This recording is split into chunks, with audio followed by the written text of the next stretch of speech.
عہد حاضر میں یہ بات پوری یقین سے کہہ سکتا ہوں، ظاہر ہے میرا جو جتنا عرصہ ہے اس میں، جن علماء نے اپنی علمیت سے، اپنے اظہار سے، اپنی خطابت سے، اپنے دروس سے مجھے متاثر کیا، ان میں سے آج ایک شخصیت موجود ہے۔ میری مراد علامہ حافظ اویس احمد صاحب سے ہے۔ تشریف فرمائیں۔ السلام علیکم ورحمۃ اللہ وبرکاتہ۔ وعلیکم السلام ورحمۃ اللہ وبرکاتہ۔ اچھا، ایک معصومیت ہے آپ کے چہرے پر، ہم یہ چاہیں گے علامہ حافظ اویس احمد صاحب کے بارے میں جاننا چاہیں گے، کہاں پیدائش ہوئی اور ابتدائی زندگی کا احوال کچھ ہمیں ہمارے ناظرین کے لیے۔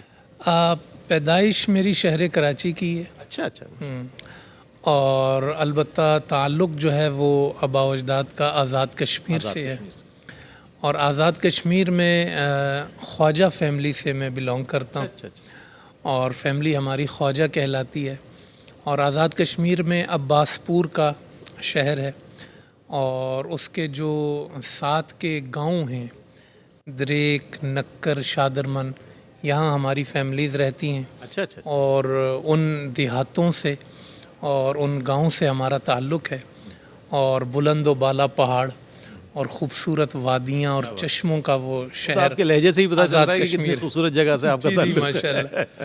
علم دین کی طرف پورے گھرانے کا رجحان تھا یا آپ کا آنا اس طرف ہوا؟ بڑا اچھا آپ نے سوال کیا کہ دین کی طرف جو اصل رجحان تھا وہ دادا کا بھی تھا، دادی کا بھی تھا، والد کا بھی تھا اور والدہ کا بھی تھا۔ اس وقت تو ظاہر ہے کہ میں نے، آپ اس سے اندازہ لگا لیں کہ 9 سال کی عمر میں تو میں نے قرآن حفظ کر لیا۔ اللہ، 9 سال کی عمر 9 سال کی عمر میں کتنے حافظ، عرصے میں کیا قرآن حفظ؟ یہ بھی ہم جاننا چاہیں۔ تقریباً 3 سال لگے مجھے۔ 9 سال کی عمر 9 سال کی عمر کم میں، عمر ہوتی ہے ہاں، کھیلنے کودنے کی، جی جی یعنی کہ جس میں سمجھ ہی نہیں ہوتی بندہ کرنا کیا اس کو۔ جی تو اس کے پیچھے جو ہے نا وہ دادا دادی کی ریاضتیں تھیں، انہوں نے ایک حوصلہ دیا، دعائیں دی، میں سمجھتا ہوں دعاؤں کے بغیر ممکن نہیں تھا آپ کے عادت دیگر حاصل۔ بھائی بھی علماء بھی ہیں، حفاظ بھی ہیں، کیا ان کے بھی بارے میں چاہتا ہوں؟ الحمدللہ ہم 5 بہن بھائی ہیں، ماشاءاللہ، اور 5 بہن بھائی الحمدللہ عالم دین ہیں، یعنی درس نظامی سے واہ واہ واہ۔ فراغت حاصل ہے۔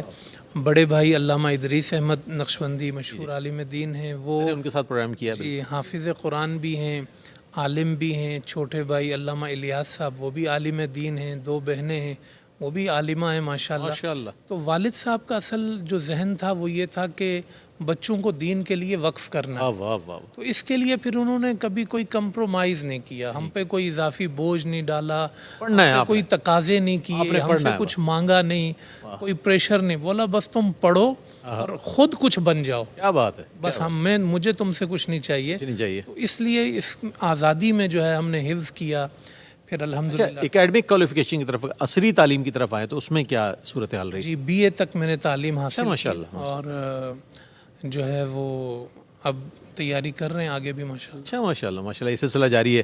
تو ہاں، ابتدائی تعلیم کا آپ نے بتایا، پھر درس نظامی کا سلسلہ جو ہوا وہ کس عرصے میں اور اس کا کیا ہے؟ حفظ قرآن کے بعد جو ہے وہ ہمارا خود ایک شوق تھا کہ کسی بڑے مدرسے میں جانا ہے، پڑھنا ہے، عالم دین بننا ہے۔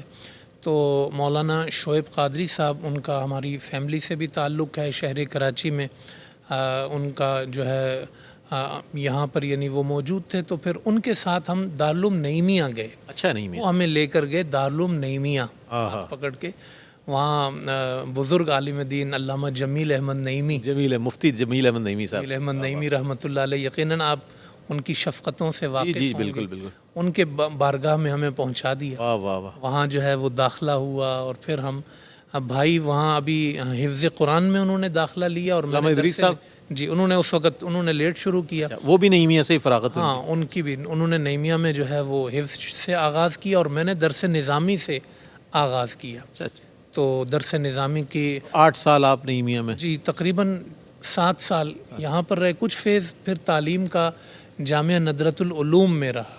وہ ایک شوق کی بنا پر میں وہاں کے اساتذہ کے پاس بھی گیا، اور وہاں جیسے دارالعلوم نعیمیہ میں ہم نے کچھ سال پڑھا تھا، تو جامعہ ندرۃ العلوم میں بھی جو ہے وہ کچھ کتابیں کچھ سال جا کے وہاں پہ بھی۔ آپ نے دادا کا ذکر کیا، دادی کا ذکر کیا، والدین کا ذکر کیا۔ اساتذہ جو ہوتے ہیں وہ کسی بھی طالب علم کو جو ہے پروان چڑھانے میں، ایک بہت بڑا انسان بنانے میں بڑی معاونت کرتے ہیں اور بڑی شفقت شامل ہوتی ہے۔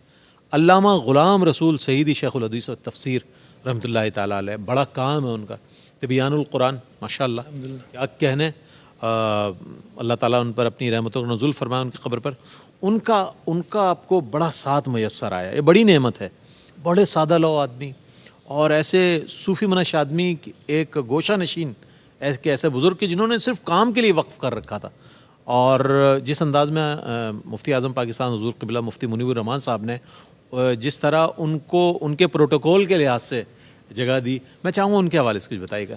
دارالعلوم نعیمیہ میں جب ہم گئے ہیں تو صرف ہم نے علامہ سید نذیر حسین شاہ صاحب سے پڑھی، علامہ علی عمران صدیقی صاحب سے نحو پڑھی، اور حدیث کی کتابیں ہم نے علامہ احمد علی سعیدی صاحب سے پڑھی جو شیخ الحدیث ہیں اب وہاں پر. اور پھر یہ سعادت بھی ہمیں رہی کہ مفتی اعظم پاکستان مفتی منیب الرحمان صاحب سے بھی شرف تلمذ رہا. تفسیر جلالین ہم نے ان سے پڑھی. اور پھر جو آپ نے ذکر کیا کہ شیخ الحدیث استاد الاساتذہ علامہ غلام رسول سعیدی رحمہ اللہ سے وہاں تعلق بنا، اور وہ بچوں پر بہت شفقت کرتے تھے.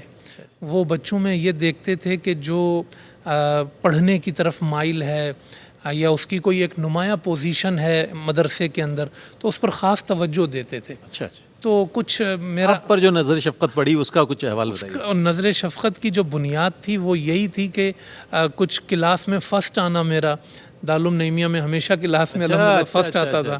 تو ان کی نظر پڑی، پھر ان سے جا کے مسائل پوچھتا رہتا تھا، چیزیں پوچھتا رہتا تھا. تو انہوں نے شوق محسوس کیا.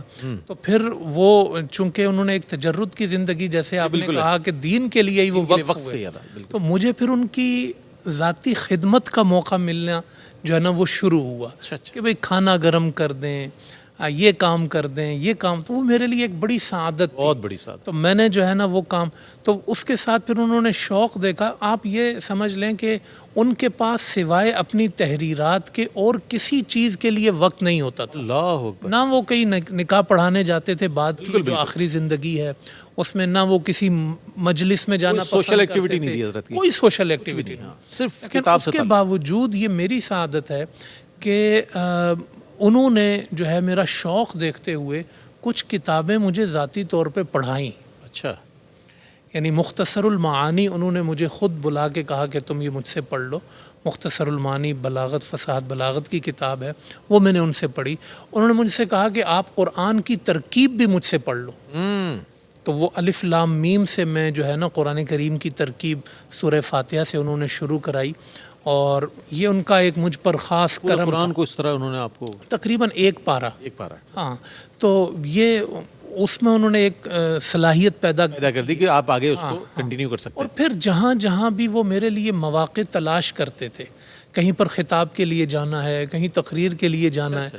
مفتی اعظم پاکستان مفتی منیب الرحمان صاحب دبئی تشریف لے جاتے، کہیں تشریف لے جاتے، تو آپ کہتے بھئی ان کی جگہ آپ جا کے تقریر کریں، جمعہ پڑھائیں، ان کی جگہ آپ عید پڑھائیں، ان کی جگہ خطاب کریں. یعنی مجھے وہ کتنی بڑی بات ہے، مجھ پر بہت طالب علم کا حوصلہ بڑھانے کے لیے، آگے بڑھانے کے لیے. مسجد الماس عزیز آباد میں جب تراویح کے لیے ان کی کمیٹی آئی تو مختلف لوگوں کو انہوں نے دیکھا، تو علامہ صاحب نے مجھے بلایا، بولا بھئی یہ ہے میرا بیٹا ہے، اس کو جو ہے نا وہ آپ اس کا امتحان لو، اس کا ٹیسٹ لو. کیا بات. اچانک ہی مجھ پہ تو بم گرا. بڑا سرپرائز ہوگا یہ، مسجد تھی بڑا سرپرائز. لیکن وہ ان کی محبت تھی کہ انہوں نے مجھے کہا کہ یہاں سے پڑھو، یہاں سے پڑھو، اور انہوں نے مجھے سلیکٹ کر لیا علامہ صاحب کی وجہ سے.